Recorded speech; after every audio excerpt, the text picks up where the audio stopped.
Hi, ഞാൻ നിങ്ങളോട് share ചെയ്യുന്ന വീഡിയോ എന്ന് പറയുന്നത് ഒറ്റ യൂസിൽ തന്നെ നല്ല മാറ്റം ഉണ്ടാകുന്ന ഒരു ടിപ്പാണ് നിങ്ങളോട് ഷെയർ ചെയ്യുന്നത്. ഉറപ്പായിട്ട് നിങ്ങൾ ചെയ്തു നോക്കാം. അതായത് നിങ്ങളൊരു ഫംഗ്ഷനൊക്കെ പോകുമ്പോൾ നല്ല അടിപൊളിയായിട്ടിരിക്കും മുഖമൊക്കെ. അപ്പോൾ നിങ്ങൾക്ക് ചെയ്തു നോക്കാൻ പറ്റിയ ഒരു നമുക്ക് വലിയ കോസ്റ്റ്ലി ഒന്നുമല്ല, നമുക്ക് വീട്ടിലുള്ള സംഭവങ്ങൾ വെച്ച് മാത്രം ചെയ്യാവുന്നൊരു കാര്യമാണ്. അതായത് ഒരു ബൗളിലേക്ക് നമ്മൾ 2 ടേബിൾ സ്പൂൺ കസ്തൂരി പൊടി, 2 ടേബിൾ സ്പൂൺ കടലമാവ് ഇതൊരു ചീനിച്ചട്ടിയിലേക്ക് എടുക്കുക. എന്നിട്ട് അതൊന്ന് നന്നായിട്ട് വറുത്തെടുക്കുക. എന്നിട്ട് അതൊന്ന് തണുത്തതിന് ശേഷം നമ്മൾ അല്പം പാലും ഓറഞ്ചിൻ്റെ തൊലിയും കൂടെ ഒന്ന് ഗ്യാസിൽ വെച്ച് ഒരു പാത്രത്തിലോട്ടിട്ട് നന്നായിട്ടൊന്ന് തിളപ്പിച്ചെടുക്കുക. ഇത് തണുത്തതിന് ശേഷം ഈ പൊടിയും കൂടെ ഒന്ന് മിക്സ് ചെയ്യുക.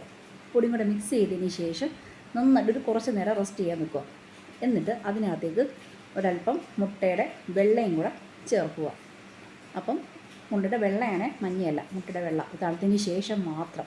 എന്നിട്ട് ഇത് മുഖത്തും കഴുത്തിനും അപ്ലൈ ചെയ്യുക. നല്ല സൂപ്പറാണ്, നല്ല നിറം വയ്ക്കും, അതുപോലെ തന്നെ നല്ല തിളക്കം ഉണ്ടാവും, അതുപോലെ തന്നെ ചുളിവുകളൊക്കെ മാറിക്കിട്ടും. ഓക്കെ ഫ്രണ്ട്സ്, എല്ലാവരും ചെയ്ത് നോക്കുക. Okay bye. എല്ലാവരും ഷെയർ ചെയ്യുക, സബ്സ്ക്രൈബ് ചെയ്യുക. Okay bye.